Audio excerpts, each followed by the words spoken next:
आप सभी का हमारे YouTube चैनल पे बहुत बहुत स्वागत है। आइए सुनते हैं वैशाख मास महात्म्य कथा में 10वें अध्याय की कथा। तो बोलिए प्रेम से भगवान विष्णु की जय, माता लक्ष्मी की जय। मैथिल कहने लगे कि हे ब्राह्मण, आपने कामदेव की स्त्री रति का वर्णन और उसके अशून्य शयन धारण करने का तथा शयन व्रत धारण करने की कथा भी मैंने सुनी।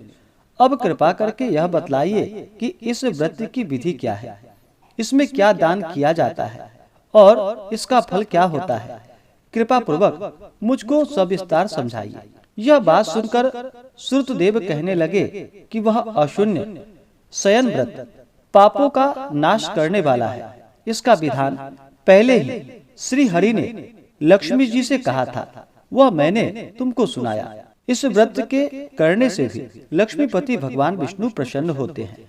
इस पापनाशक व्रत के किए बिना मनुष्य जो गृहस्थ धर्म में प्रवेश करता है, उसके सब कर्म निष्फल हो जाते हैं। श्रावण शुक्ल तृतीया को इस व्रत को धारण करना चाहिए। चातुर्य मास में हविष्यान्न भोजन ग्रहण करना चाहिए।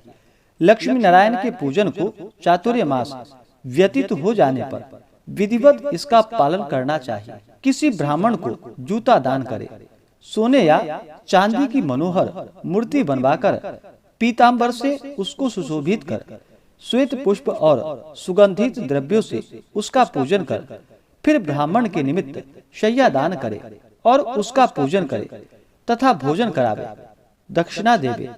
ब्राह्मण और ब्राह्मणी को भोजन करा के दक्षिणा तथा वस्त्र देवे। इस प्रकार 4 मास तक पूजन करे। मार्गशीर्षादि मास में भी भगवान विष्णु का पूजन करे। वह रुक्मिणी सहित भगवान का ध्यान करे। इसी प्रकार 4 मास तक भगवान का पूजन करता रहे। जिनको सनकादिक ऋषि पूजते हैं, ऐसे भगवान का पूजन करे और इस व्रत को आषाढ़ शुक्ल तृतीया को समाप्त कर देवे। ओम नमो नारायण इन मंत्र से हवन करे। चैत्रादि मास में पुरुष सूक्त से हवन करे। मार्गशीर्ष मास में विष्णु नारायण वद महे इस मंत्र से हवन करे। पंचामृत से भगवान को स्नान करावे। विष्णु धाम को जाने वाला मनुष्य यह सब कार्य अवश्य करे। यह कथा सुनकर राजा ने श्रुतदेव से प्रश्न किया कि हे ब्राह्मण, वैशाख मास में छत्रदान का क्या महत्व है? कृपा करके वह भी विस्तार पूर्वक कहिए, क्योंकि वैशाख मास में शुभ कृत्यों की कथा सुनकर मेरी कभी तृप्ति नहीं होती। राजा के इस प्रश्न पर श्रुतदेव जी कहने लगे कि जो कोई धर्मात्मा वैशाख मास में व्याकुल महात्मा को छत्री का दान देता है, उसको अनंत फल मिलता है। इस संबंध में मैं तुमको एक प्राचीन इतिहास सुनाता हूँ। सतयुग में हेमकांत नाम वाला बंगाल देश में एक राजा था। वह राजा कुशकेतु का पुत्र था तथा अनंत बलवान था।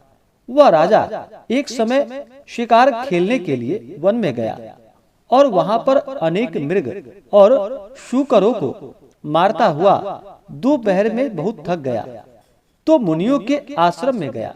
उस समय सर्तीय नामक ऋषि ध्यान लगाए समाधि अवस्था में बैठे हुए थे। उनको यह मालूम नहीं हुआ कि कौन आया है और वह निश्चिंत होकर बैठे रहे और आए हुए राजा का कुछ भी सम्मान न कर सके। इस पर राजा को बड़ा क्रोध आया। वह ऋषि को मारने के लिए आगे बढ़ा, परंतु ऋषि के शिष्यों ने उसे रोका और कहा कि हे दुर्बुद्धि, सुन, हमारे गुरु इस समय समाधि अवस्था में बैठे हुए हैं। उनको यह भी पता नहीं कि बाहर क्या हो रहा है, इसलिए क्रोध करना उचित नहीं। तब क्रोधित होकर राजा कहने लगा कि ब्राह्मण, मैं बहुत थक गया हूँ और तुमने कुछ भी मेरा अतिथि सत्कार नहीं किया। तब शिष्यों ने कहा कि हम तो गुरु के अधीन हैं, बिना उनकी आज्ञा के कुछ भी नहीं कर सकते। शिष्यों का ऐसा वचन सुनकर राजा ने क्रोध से अपना धनुष उठा लिया। मुझसे दान लेकर मुझको ही शिक्षा देते हो? ऐसे कृतघ्नों को अवश्य मारना चाहिए। ऐसा कहकर राजा उन पर बाण चलाने लगा। इससे वह शिष्य भयभीत होकर इधर उधर भागने लगे। राजा के सैनिकों ने उनको चारों ओर से घेर लिया और राजा ने उनमें से 300 शिष्यों को मार दिया।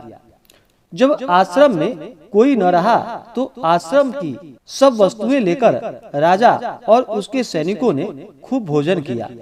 सायंकाल जब राजा अपने घर पर आया तब उसके पिता राजा शतकेतु ने सब वृतांत सुनकर पुत्र की बहुत निंदा की तथा उसको घर के बाहर निकाल दिया।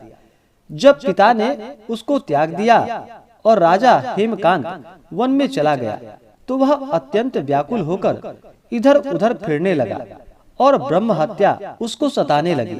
इस प्रकार उस दुरात्मा को फिरते फिरते 18 वर्ष बीत गए। तो एक दिन चित्र नाम के ऋषि वैशाख मास में तीर्थ यात्रा करते हुए उस वन में आ गए और धूप से व्याकुल होकर मूर्छा खाकर पृथ्वी पर गिर पड़े। तो देव योग से हेमकांत ने ऋषि को मूर्छा खाकर गिरते हुए देख लिया और उनके मन में बड़ी दया उत्पन्न हुई। उसने ढाक के पत्तों की एक छतरी बनाई और मुनि के सिर पर लगा दी। तुम्बी का जल पिलाया। इस उपचार के करने से मुनि की मूर्छा निवृत्त हो गई और हेमकांत की बनाई हुई छतरी को लेकर मुनि की इंद्रियों में चैतन्य आ गया और वह धीरे धीरे ग्राम में पहुंच गए। इस पुण्य से उसकी 300 ब्राह्मणों की हत्या का पाप क्षण भर में नष्ट हो गया। तब हेमकांत ने बड़ा आश्चर्य किया। उसके द्वारा इतने कष्ट देने पर भी वह सब हत्याएं कहाँ गईं, कैसे दूर हो गई। इस प्रकार जब यह बात सोच ही रहा था तो उसकी मृत्यु निकट आ गई और उसको संघ्राणी का रोग लग गया। जब उसके प्राण निकलने लगे तो उसको 3 भयंकर यमदूत दिखाई दिए और हेमकांत को डराने लगे। तब हेमकांत मौन साधकर धन दान को याद करके भगवान विष्णु का स्मरण करने लगा। भगवान ने उसी समय अपने मंत्री विश्वक्सेन को आज्ञा दी कि तुम अभी जाकर यमदूतों को रोको और वैशाख मास में छत्र दान करने वाले हेमकांत की रक्षा करो। वह निष्पाप है और भक्त है तथा उसके पिता कुशकेतु से कहो कि तुम्हारा पुत्र धर्म से रहित है, परंतु वैशाख मास में निरत होने से मेरा प्रिय है। इसने यद्यपि बहुत बड़े पाप किए हैं, परंतु उसने धूप से व्याकुल मूर्छित ऋषि की रक्षा की है और वैशाख मास में छत्र का दान किया है। इससे वह निष्पाप हो गया है एवं पुण्य के प्रभाव से वह शांत स्वभाव, जितेंद्रिय तथा निष्पाप हो गया है और चिरायु भी हो गया है। वह सब गुणों में तथा वीरता में तुम्हारे ही समान है। अतः उसको राज्य का भार सौंप दो, क्योंकि वह बड़ा बलवान है। फिर विश्वक्सेन हेमकांत को अपने साथ लेकर उसके पिता के नगर में गया, जिसको देखकर कुशकेतु अत्यंत आश्चर्य में पड़ गया। फिर भगवान के पार्षद विश्वक्सेन को देखकर बड़ी श्रद्धा से उनके पैरों में गिर पड़ा और दंडवत करके दिव्य मंत्रों से उनकी स्तुति की। विश्वक्सेन ने जो कुछ भगवान की आज्ञा थी सब कुशकेतु को सुना दी और कुशकेतु भी अपने पुत्र को सिंहासन पर बैठाकर विश्वक्सेन की आज्ञा अनुसार तप करने के लिए वन में चला गया और विश्वक्सेन हेमकांत को समझाकर तथा धन्यवाद देकर श्वेत द्वीप में चला गया। तब से प्रतिवर्ष ऐसे धर्मों को करता हुआ हेमकांत सब जीवों पर दया करने में दीक्षित एवं सब पत्नियों से युक्त तथा पौत्रों से संपन्न अनेक भोगों को भोगता हुआ विष्णु लोक को प्राप्त किया। वैशाख मास से अधिक और कोई धर्म पापों को नाश के लिए नहीं है।